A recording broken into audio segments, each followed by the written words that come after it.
Sige, tawagin natin si Binibining Goddard John, si Binibining Hunter, at si Ginong Goddard John, pati na rin ang hanay ng hurado. Salamat sa inyong pasensya. Alam kong may mga estudyante tayo sa loob ng korte. Nais kong ipaalala na hindi kayo maaaring mag-video o mag-audio record ng anumang nangyayari dito sa loob ng korte. Kung hindi, kailangan namin kunin ang inyong telepono. Miss Black, maupo po. Nariyan pa po ang inyong tubig. Opo, sige. Hindi naman po ito sunog. Kaya mo itong maintindihan ng maayos. Natakot siya.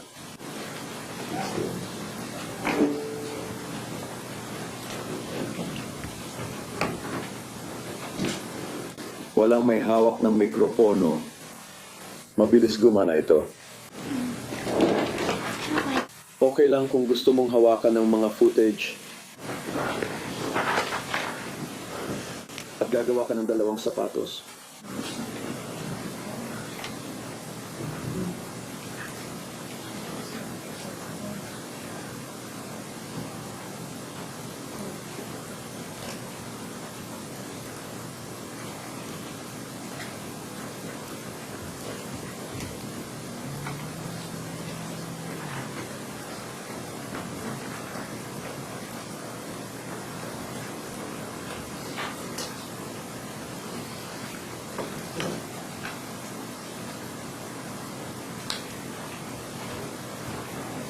Di mo alam kung sino ang dapat umalis. Sige.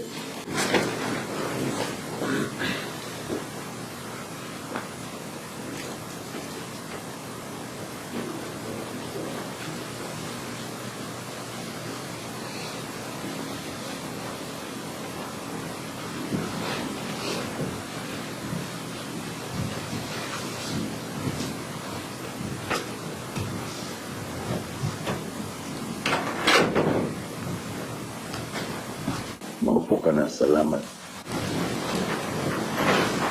Miss Gladstone, tandaan mong ginagawa mo pa rin ito.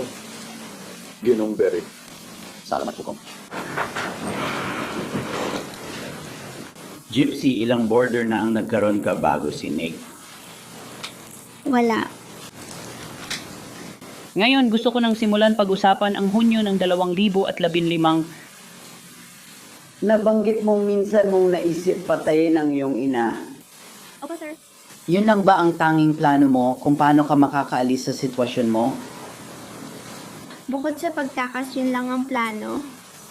May plano ka pa bang iba maliban sa pagpatay sa nanay mo? Oo. Ilan lahat ng plano mo? Meron ka ba? 3? May mga pangalan ka ba para sa mga planong yon? Oo. Luwan, wala pangalan. Plano A, B, at C. Pwede mo bang banggitin ang 2 pang posibleng dahilan bukod sa pagpatay sa iyong ina? Oo, plano A. Sinubukan naming magkita sa sinehan, magpanggap na di pa magkakilala, at simulan ang relasyon doon. Sa pahintulot ng aking ina, Ano ang isa pang alternatibong plano? isa pa ay ang mabuntis ako. Naniniwala akong dahil siya ang ama, kukunin niya ang aking asawa. Nayot. Bumaba ulit si Nick sa Springfield noong Hunyo ng 2015, tama ba yon? Opo, sir. Sino ang nagbayad para sa biyahe na yon? Ako po. Bakit ikaw ulit ang nagbayad para sa biyahe na yon? Akala ko po kasi wala siyang sapat na pera. Paano mo siya nabigyan ng pera para makasama sa biyahe? Nagnakaw po ako ng pera mula sa nanay ko at ipinadala ko iyon sa kanya sa pamamagitan ng koreo. Alam mo ba magkano talaga ang ipinadala mo kay Nick? Higit sa $1,000. Sa 2 biyahe niya sa Springfield, magkano ang nagastos niyang sariling pera? Hindi ko alam. Alam mo ba kung ginamit niya ang sarili niyang pera sa alinman sa mga biyahe? Hindi po, sir.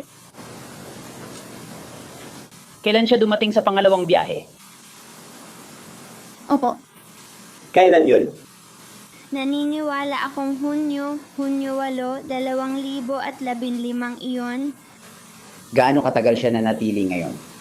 2 araw lang. Ito ba ang panahon ng napatay ang iyong ina? Kailan eksakto nangyari yon? Ika-10 ng Hunyo 2015. Alam mo ba kung anong oras siya pinatay? Mga 3:00 ng madaling araw. Anong oras ka umalis matapos siyang patayin? Mga 6:00 siguro ng umaga. Pagkatapos ng pagpatay. Saan ka nagpunta? Umamin ka? Bumalik kami sa Days Inn Hotel. Ngayon habang pababa siya, nag-usap ba kayo? Oh. Paano kayo nag-usap? Text message, Facebook. At napakita ang estado ng ebidensya ng kutsilyo at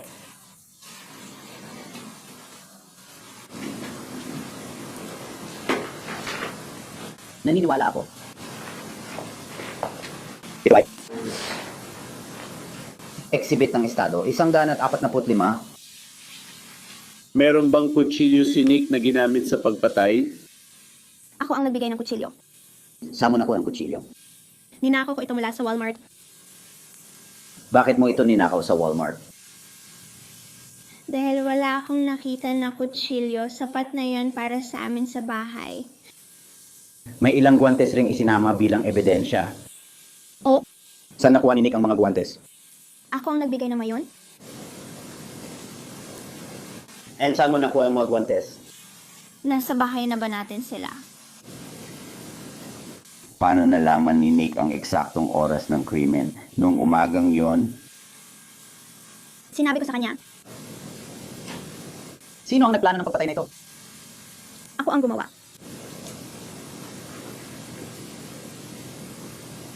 May kinalaman ba si Nick sa pagpaplano ng pagpatay na ito? Maaring may 1 o 2 ideya siya. alam mo ba kung anong mga plano ang ibinigay niya? Siya ang nagpasya kung ano ang magiging sandata. Napag-usapan niyo ba ang ibang paraan ng pagpatay sa nanay mo? Oh, Anong iba pang mga alternatibo ang inyong naisip? lason, sunog baril. Bakit hindi mo naisip ang paggamit ng lason? Masyadong mahirap maghanap ng lason na walang amoy at walang lasa. Bakit hindi mo pinatay ang iyong ina? Di ako naniwalang kaya ko yon. Maaari mo bang ipaliwanag kung ano ang ibig mong sabihin doon? Ayoko talaga ng dugo dahil sobrang maramdamin ako. Sa totoo lang, hindi talaga ako naniwala na kaya kong gawin iyon mag-isa. Gaano kayo katagal ni Nick sa Missouri matapos ang pagpatay? Siguro mga 2 araw. At saan kayo balak pumunta? Babalik ba siya sa bahay ng nanay niya sa Wisconsin? Nagkaroon ba kayo ng problema kaya naantala ang pag-alis ninyo sa Springfield? Opo, sir. Anong mga problema? Yung ticket niya pabalik ng bus? Walang bakanteng upuan sa bus, kaya kinailangan naming palitan ang tiket at naantala kami ng halos 1 araw. At saan kayo pumunta nung dagdag na araw na yon? Bumalik kami sa motel. Bakit kayo pumunta sa Motel Days Inn? Doon ba siya nagmumotel? Sino ang nagbayad ng kwarto sa motel? Ako ang nagbayad. Sino ang nagpareserba ng kwarto? Si Nick. Bakit siya nagpareserba kung ikaw ang nagbayad? Ayokong makita ko. Bakit ayaw mong makita ka? Ayokong makilala. May napuntahan ka pa bang iba bukod sa Days Inn sa Springfield matapos mamatay ang nanay mo? O sa Waffle House sa tapat ng kalsada. Ang post office, Walmart at syempre ang Greyhound bus station. Sige, isa-isa natin yan. Bakit ka pumasok sa Waffle House? Napapaisip tuloy ako, bakit ka pumunta sa Waffle House? Dahil nagugutom kami? Sige, kailan kayo pumunta sa Waffle House?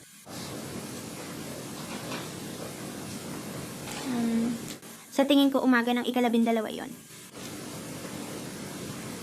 Bakit mo dinala sa post office ang kutsilyo para ipadala sa bahay ng nanay niya? At sino ang nagdesisyon na ipadala ang kutsilyo sa pamamagitan ng koreo? Ako ba? Bakit mo piniling ipadala yun sa koreo? Gusto niyang ilagay ko yon sa backpack ko kahit di pa ako nakasakay ng bus nun.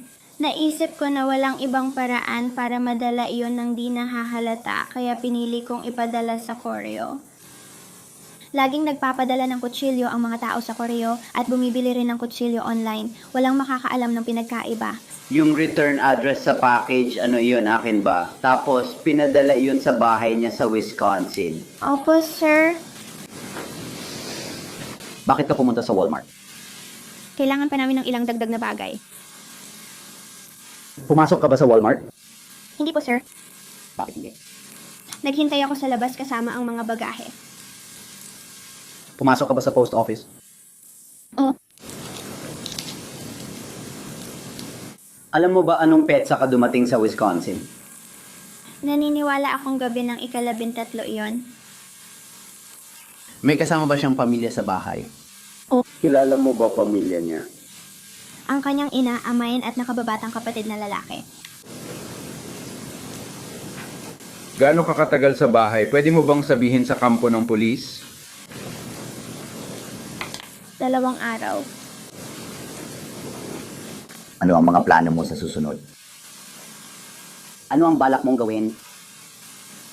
Mananatili ka ba sa kanya at doon natitira habang buhay? Naisip mo bang hinahanap ka ng pulis? Pumasok ba yan sa isip mo? Hindi po, sir. Ano sa tingin mo ang mangyayari sa'yo? Akala ko po kapag nalaman ng mga tao na wala ako, iisipin lang nilang nawawala ako. At sa totoo lang, may mga tao naman na nawawala at natatagpuan din paminsan-minsan. Kaya inisip ko na mananatili lang akong isang nawawalang tao. May post sa Facebook tungkol dito. Alam mo ba ang tinutukoy ko? Opo, sir. Alam mo ba kung saan ginawa ang post na yon sa Facebook? Sang account? Kaninong account? Opo, sir. Kaninong account? Sa nanay ko? Ano ang sinabi sa Facebook post? Kung matatanda mo ng eksakto o malapit dito. Patay na ang babaeng iyon. May komento din ba sa post tungkol sa anak? Opo, sir. Ano po ang komento na yon? Hindi ko matandaan kung paano ito sinabi. Parang sinabi niya na ginahasa ko raw ang mabait at inosente niyang anak tapos sobrang lakas ng tawa niya. Sino ang gumawa ng post na yon?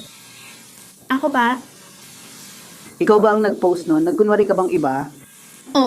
At sino ang pinapanggap mong ikaw, Nick? Bakit mo ginawa ang post na kunwari ikaw si Nick? Gusto kong matagpuan siya pati ng mga pulis ang katawan niya. Ngayon, nung umalis kayo ni Nick sa bahay niya, may kinuha ba kayong pera? Oh, Magkano? mga $4,000 lang. At saan mo nakuha ang perang yon? Ninakaw ko ito mula sa safe ng nanay ko. Habang wala ka, magkano ang nagastos mo sa pera? Mga ilang daang dolyar lang. Sandali, hukam mo ko, sir.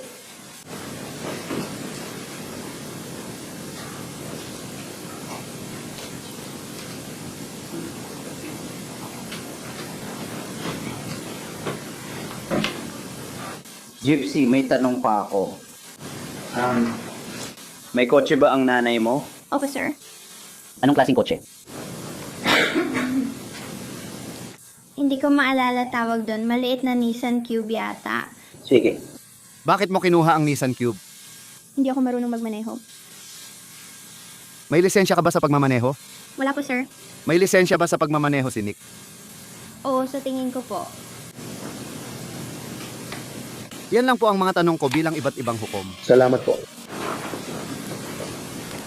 Manatili po kayo dyan para sa mga tanong. Opo, pwede ko bang ilipat ang telebisyon para ipakita kay Binibining Blanchard ang ebidensya? Sige.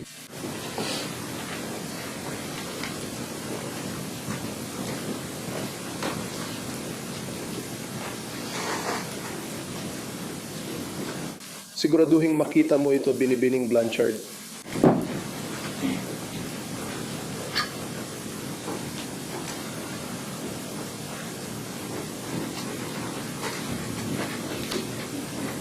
Nakikita niyo ba lahat ito?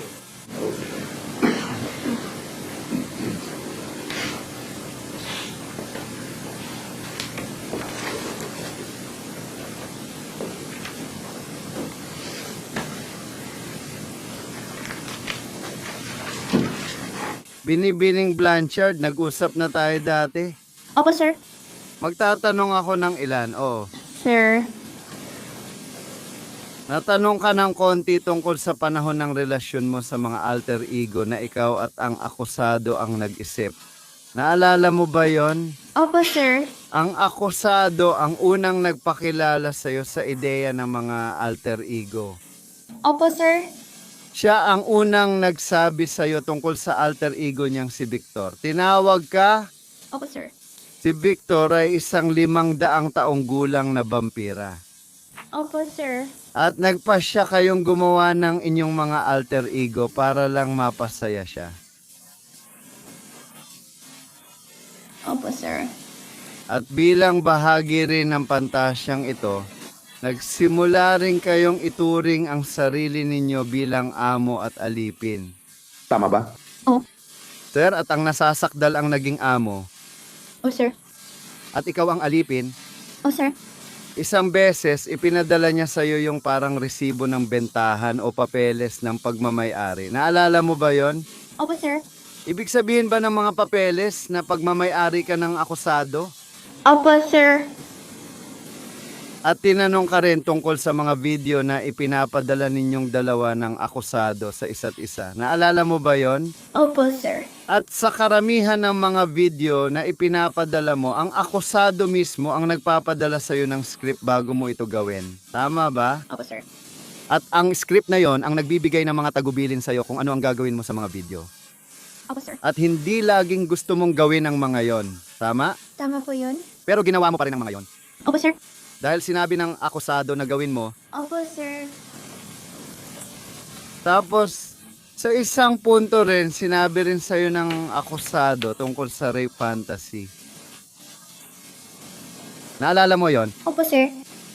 At hindi ka masyadong natuwa sa ideyang yon. Tama ba? Hindi po, sir. Naniniwala ako, tulad ng sabi mo dati, hinayaan mo lang siyang magsalita. Tama? Opo, sir. Para pagbigyan siya. Oo. Sir. Sinabi ng nasasakdal na may Asperger siya. Tama, o, sir. At ang tanging totoong sintomas or siguro katangian ng personalidad na napansin mo na inisip mong resulta noon ay iyon. Ipinilit niyang laging nakakapital ang pangalan niya. Opo, sir. At magagalit siya sa'yo kapag kinausap mo siya at hindi mo kinapital ang pangalan niya. Tama. Tama po yun.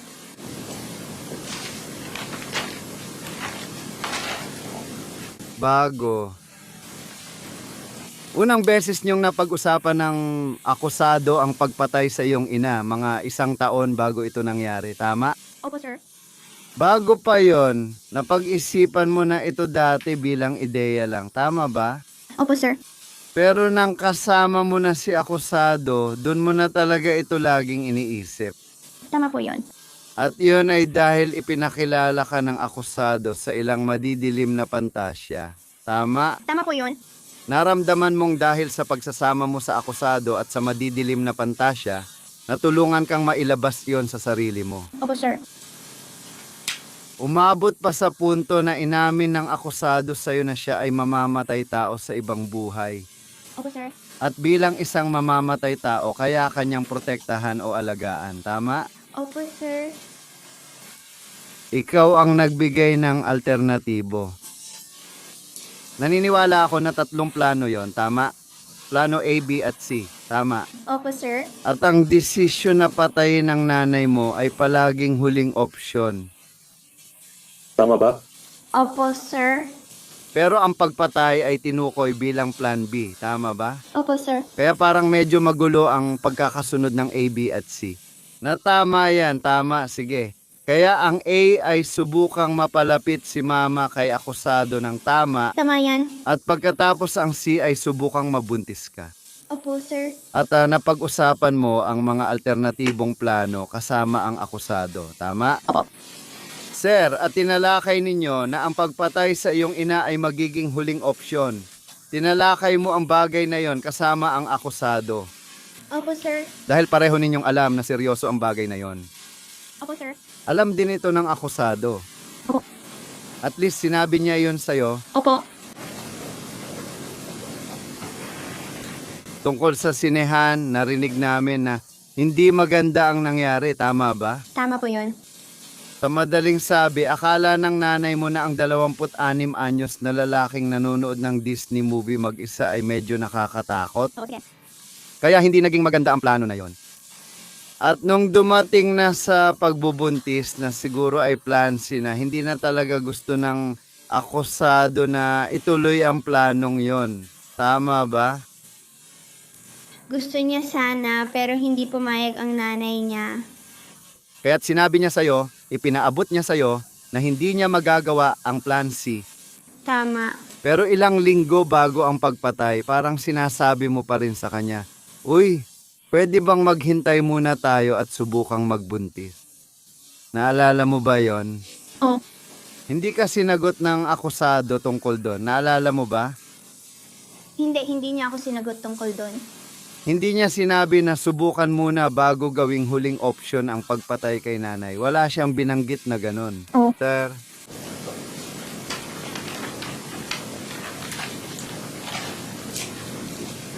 Of the mga plano.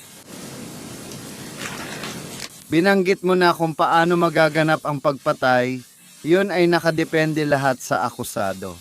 Tama. Tama po yun. At ang akusado ang nagsabi sa'yo na gusto niyang saksakin ang nanay mo. Tama po. Sinabi rin ng akusado sa'yo na gusto niya ng kutsilyo.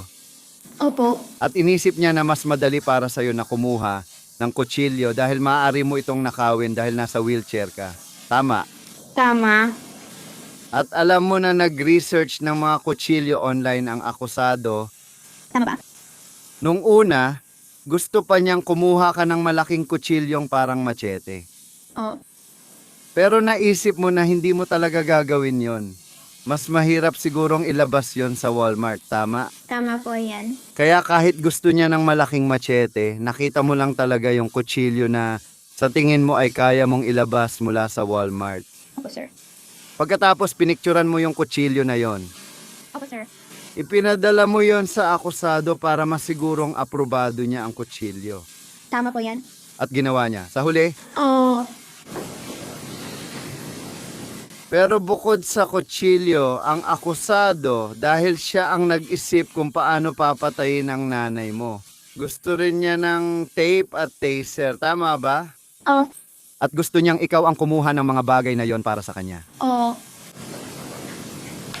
At dahil ba't kakataon, sinabi mo sa kanya na nakuha mo na ang tape, tama? Oh.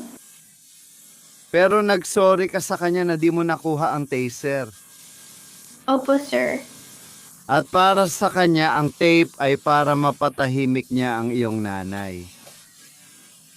Tama po yun. At ang taser ay para hindi siya makalaban. Tama ba yon? Tama po ba yun? Kaya bago ang Hunyo 10 bilang paghahanda sa pagpatay, makatarungan ang sinabi, nais ng akusado na patahimikin siya. Tama yan. At gusto ng akusado na gumawa ng mga hakbang para pigilan siyang lumaban. Tama yan. At gusto kong tumingin ka rito.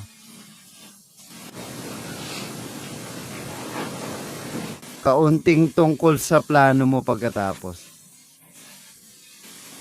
Gusto mong makapunta at manirahan sa Wisconsin, tama ba?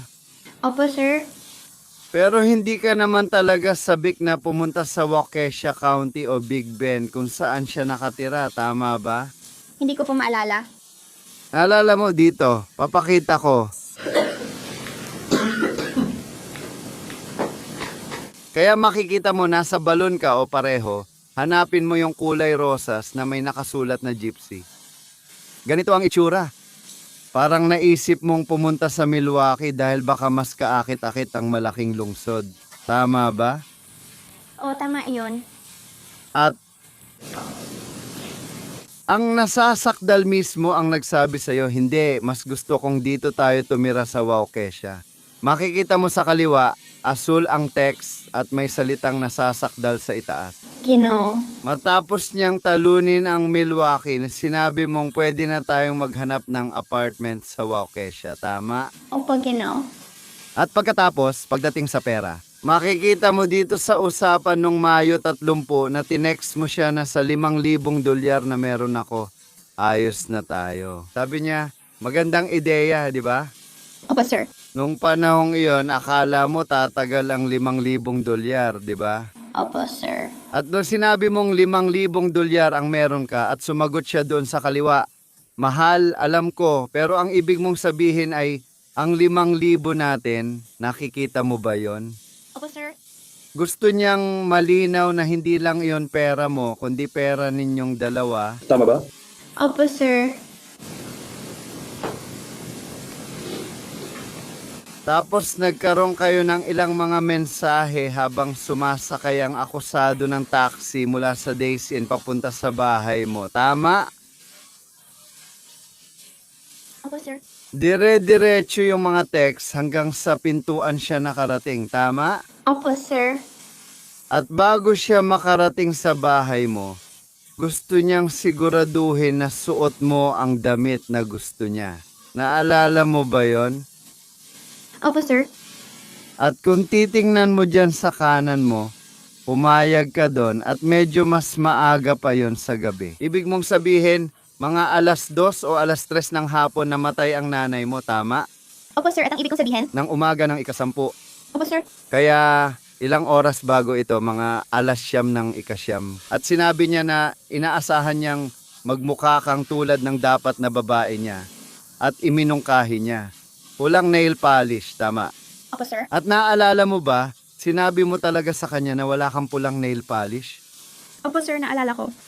At kaya naisip mo sa tingin ko kulay pink ba ang iyong lip gloss? Sige. Kulay pink na nail polish? At saka gusto rin niya, tulad ng nakikita mo sa taas sa kanan, na magsuot ka ng pulang lipstick at wala ka namang ganon. Tama yan. Doon yata kayo nagkasundo na pink lip gloss ang gagamitin mo. Oh, sige. At kung titingnan mo doon sa kanan, makikita mo sa kanan kung saan nilagyan ng bilog ng akusado. Sinabi niya yon, gagawin mo ba? Paano mo gustong ipakilala sarili mo sa kanya? Naalala mo ba? Opo, sir. At hindi mo siya agad sinagot at tinanong ka ulit, nandoon sa kaliwa para sagutin ang tanong. Tama? Opo, sir. At pagkatapos, mula siyam 25 hanggang 10 mukhang hindi mo pa rin siya sinasagot at tinatanong ka pa rin niya. Tama? Opo, sir. Pero ang hinihintay niyang sagot ay kung paano ka magbibihis. Pagdating niya para patayin ang nanay mo, Opo, sir. sinagot mo siya bandang 10:00 at sinabi mong naka-night gown ka na may pintura, pink ang kuko at naka-lip gloss. Tama? Opo, sir. Pagkatapos, sinabi niya, sige, pero pag kinuha ka niya sa banyo, mas mabuting makita kanyang hubad pagkatapos ng nangyari. Gets mo? Opo, sir. At habang nasa banyo ka, naririnig mo ang nanay mo. Tama? Opo, sir. At narinig mo siyang sumigaw. Opo, sir. Tinawag niya ang pangalan mo ng sumisigaw. Opo, sir. At pagkatapos mong maglinis, gusto niyang tumulong ka sa paglilinis ng dugo. Tama? Opo, sir. Gusto niyang ikaw ang maglinis at magbago. Opo, sir. Parang iyon ang nag-uudyok sa kanya. Opo, sir. Tungkol naman sa... Babalik lang ako sandali. Okay, mabilis lang akong babalik sa mga plano mo pagkatapos. Noong nasa Wisconsin ka, may nakahanda ka ng kwento na sasabihin mo kung sakaling mahuli ka. Tama ba? Opo, sir. At siya ang nag-isip ng kwentong iyon. Opo, sir. At kaya isinasaalang-alang ang posibilidad na mahuli. Matapos ang pagpatay, nagkwento sa iyo ang akusado na pwede ninyong pag-usapan. Opo, sir. At totoo, bago ka inaresto ng pulis sa Wisconsin, nagtago kayo sa aparador sa kwarto ni Nick, tama? Tama po iyon? Kinumpirma niya sa'yo para sigurado kang alam mo ang kwento. Tama po yun. Tinanong ka sa direktang pagtatanong kung ikaw ang nagbigay ng guwantes. Tama po ba? Opo, sir. At yung guwantes na yon ay nasa bahay mo na. Opo, sir. At kung titingin ka sa kanan mo, makikita mo ito mga 1:30 ng madaling araw. Sasabihin mo sa kanya,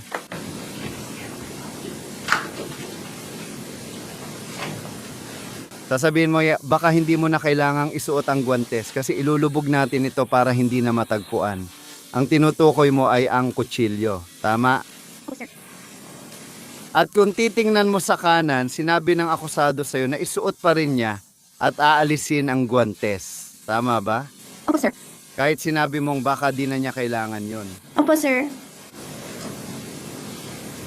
Malapit na akong matapos. Nang pumayag ang akusado na patayin ang nanay mo, sinabi rin niya sa'yo na gusto rin niyang gahasain siya. Opo, sir. Ayaw mong gahasain ng akusado ang nanay mo. Tama? Hindi po, sir. At sa katunayan sa pag-iwan ng desisyon kung paano siya papatayin sa akusado. Hindi mo sinabi sa kanya na saksakin siya ng 17 beses, tama? Hindi. At nasiguradong hindi mo rin sinabi sa kanya na hiwain ang leeg niya hanggang buto, tama? Hindi? At nung tinanong kanya tungkol sa paggahasa sa nanay mo, pinigilan mo pa nga siya, tama? At ginawa mo yon sa pamamagitan ng pag-aalok ng alternatibo na ikaw na lang ang gahasain niya pagkatapos ng pagpatay. Tama ba? Oo, tama. Wala na akong karagdagang tanong dyan. Salamat, Ginoong Perry.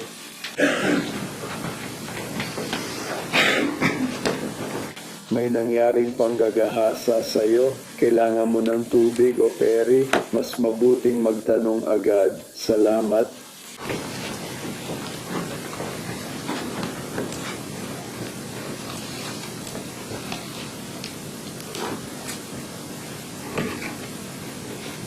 Opo, sir.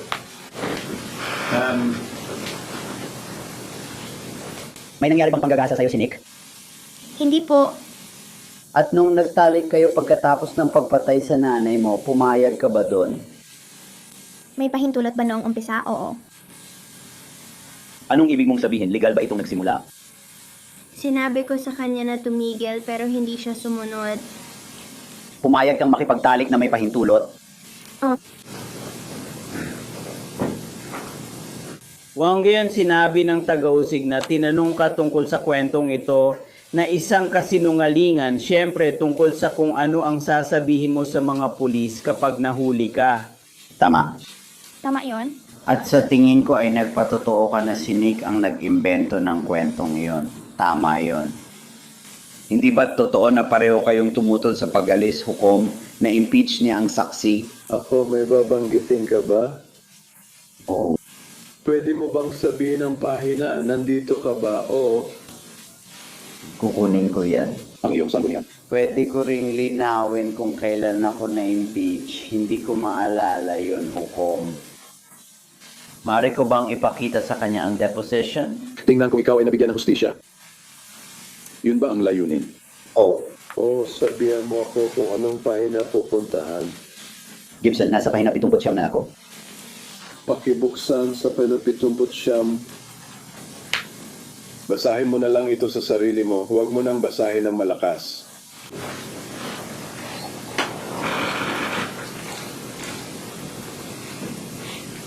Magsisimula ako sa linya 5. Sige. Tingnan ang linya 5 sa pahina 79. Opo, sir. Ngayon, una sa lahat, linawin muna natin kung ano ang pinag-uusapan natin. Pinag-uusapan natin ang deposisyon na ibinigay mo noong Nobyembre 1, 2018. Naalala mo ba yon, hindi ba? Opo, sir.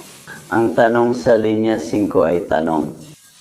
Kapasok lang nila sa kwarto.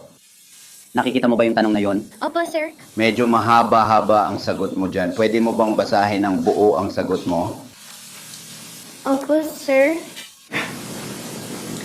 And kung hindi mo mabasa, patawad, pasensya na. Hindi. May mga armored at patrol car na nakapaligid sa bahay. Pumasok sila kasama ang K9 unit sa ibaba. Natatandaan ko ito dahil akala ko noon aso lang na tumatahol pero K9 unit pala. Paulit-ulit nilang sinasabi, bumaba kayo. Nick, pumunta kay John, inaaresto ka, bumaba ka na taas kamay. Pareho rin kaming nagising noon. Tiningnan ko siya natakot at sinabi niya na pumasok ako sa aparador. Kaya pareho kaming pumasok sa aparador ng kanyang kwarto kung saan nanatili kami doon sandali habang pinag-uusapan kung ano ang sasabihin namin sa mga pulis. Sabi ko sa kanya, hayaan mo muna akong lumabas ng aparador. Sinabi ko sa mga pulis na bababa na ako, sinabi nila lumapit ka sa asawa ko at bumaba ako ng hagdan.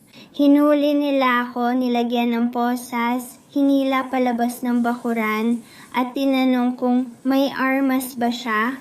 Sabi ko, wala, yun lang. Tama ba na ang pinag-uusapan ninyo ay ang situation sa aparador sa tanong at sagot mo? Opo, sir. Sino ang tinukoy mo sa sagot na nag-imbento ng kwento? Kami po.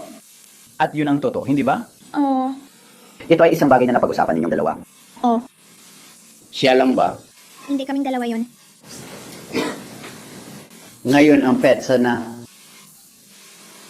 Pinatay ang nanay mo, yun ba ang tunay na petsa o nausog ito? Inusog ba ito? Sino ang nag-usog nito? Ako ang nagusog. Tumututol po ako, kagalang-galang na hukom. Hindi po saklaw ng cross-examination ang mga tanong na ito. Bakit mo ito inusog pataas? Sinabi niya sa akin na nauubos na ang pera niya at iniisip niyang hindi na sapat ang pera niya para sa isa pang gabi sa hotel. Ngayon, nabanggit mo na. Kailangan mong maglinis pagkatapos ng pagpatay sa nanay mo. Ginawa mo yon ng kusa, tama ba? Oh, Hindi kanya pinilit. hindi.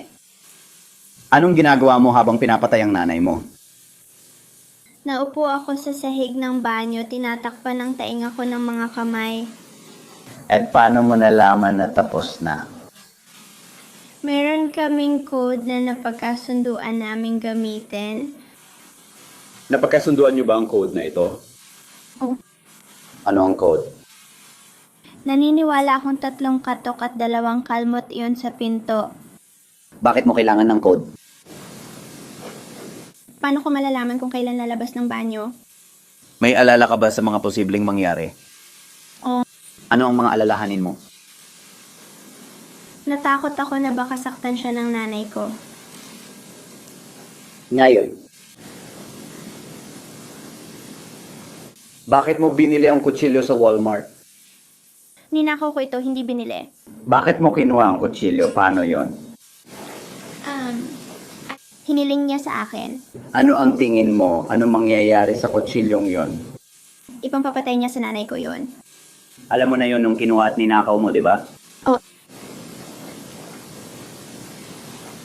Ngayon, may pag-usap tungkol sa mga pantasya ninyong dalawa. Kayo rin ang may gawa ng mga ito, tama?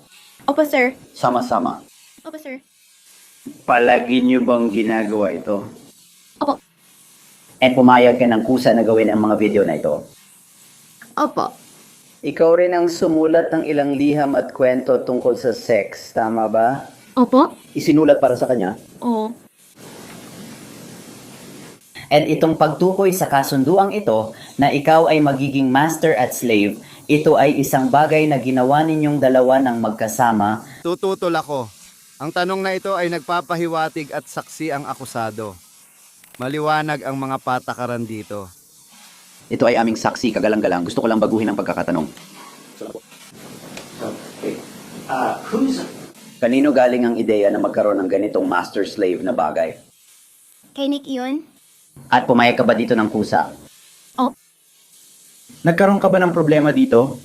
Hindi ko ito gusto pero sumunod na lang ako. Nabanggit mo na ang tungkol sa sitwasyong ito sa Cinderella. At sa tingin ko, sinabi mo nung cross-examination na inisip ng nanay mo na nakakatakot na may 26 anyos na nanonood ng pelikulang Cinderella. Tama po yun. Ilang taon ka noon habang pinapanood ang pelikulang yon? 23.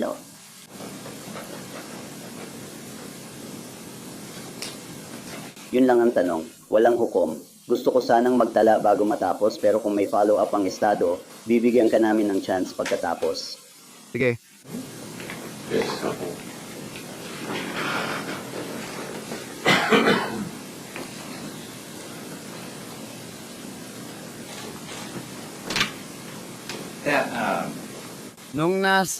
Pasensya na, nung nasa banyo ka, nabanggit mo yung code na meron kayo, tama? Opo, sir. Sa totoo lang, minsang binalaan ka ng akusado na huwag pumasok sa kwarto habang pinapatay niya ang nanay mo, tama? Opo, sir. Dahil nag-aalala siya na baka masaktan ka ng masamang bahagi niya. Opo, sir. At ang kwento na pinagsama-sama ninyong lahat. Kung sakaling nahuli ka, tinanong ka ng isang tanong at isang sagot mula sa iyong salaysay. Naalala mo ba yon? Maaari mo bang ulitin yun? Oh. Masama ang tanong na, yon, pinabasa sa iyo ni Ginoong Peri ang sagot mula sa salaysay mo. Naalala mo ba yon? Pwede mo ba akong pagbigyan at buksan ang pahina 68? Opo, sir.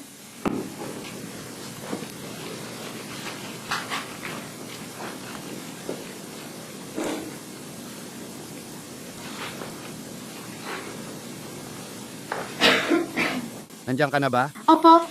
Nakikita mo ba yung pinakahuling linya kung saan nagsisimula yung tanong na ginawa mo ba? Opo, sir. At ang tanong, may kwento ba kayo ni Nick? Lumipat siya sa susunod na pahina.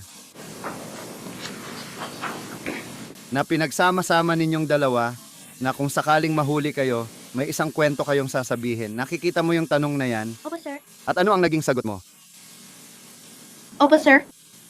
At pagkatapos, ang tanong ay, ano ang kwentong yon? Nakikita mo yon? Opo, sir. At ano ang sagot mo? Pinalayas ako ng nanay ko kaya tinawagan ko siya para sunduin ako dahil titira na ako kina Nick at sa nanay niya. At ang sunod na tanong, may kwento ba kayo kung paano kayo nagkita ulit? May nangyari ba na umabot sa ganun na natatandaan mo? At ano ang sagot mo? Wala po, sir. Makikita mo ang tanong, sino ang gumawa ng kwentong ito? At ano ang sagot mo? Siya ang gumawa. At saka, kung titingnan mo lang sandali, bumalik tayo sa mga text message.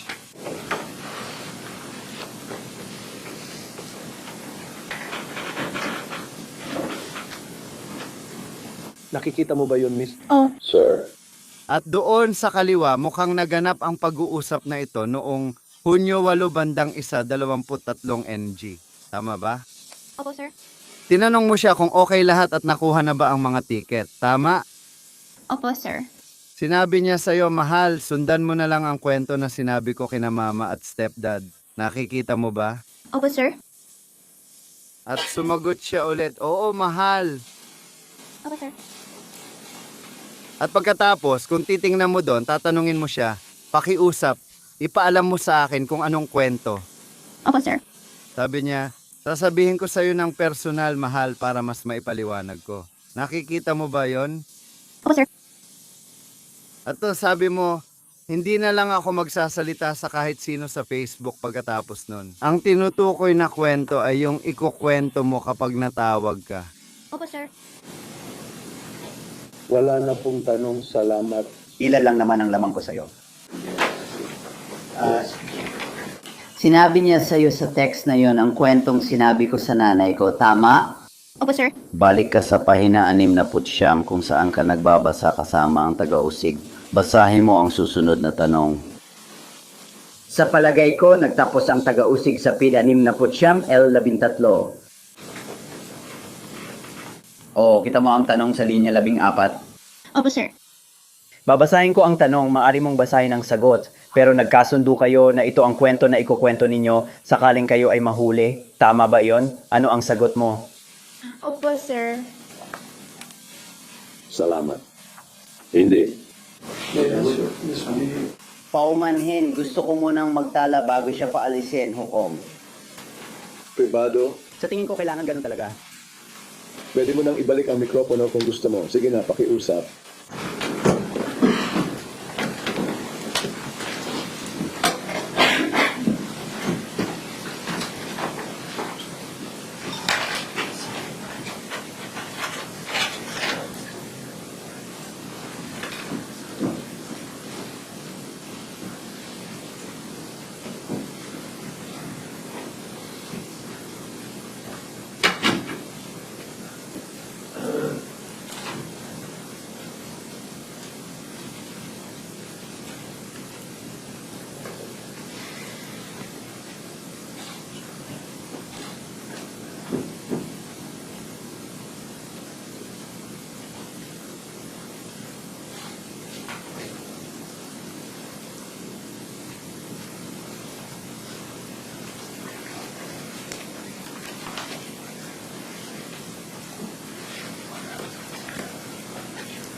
Sige.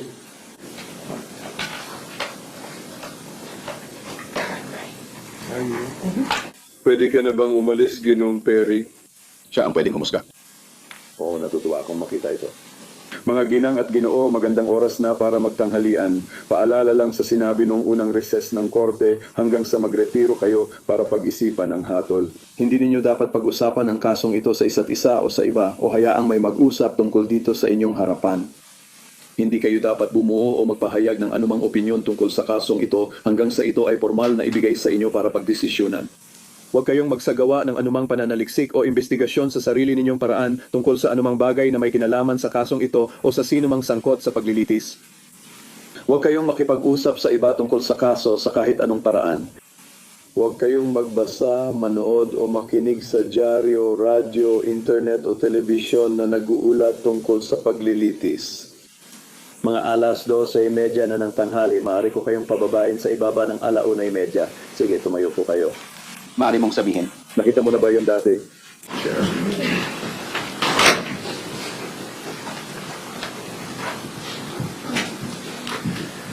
Dalhin mo ang tubig, kailangan mo uminom.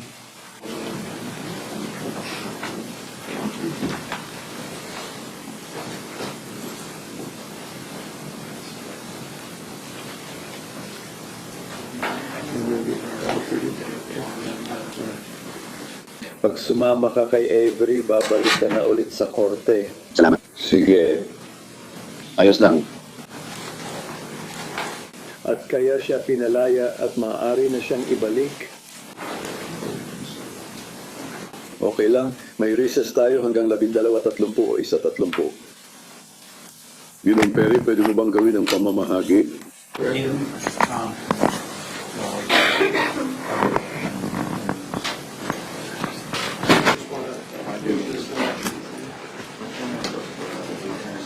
Babalik ka dito pagkatapos ng tanghalian.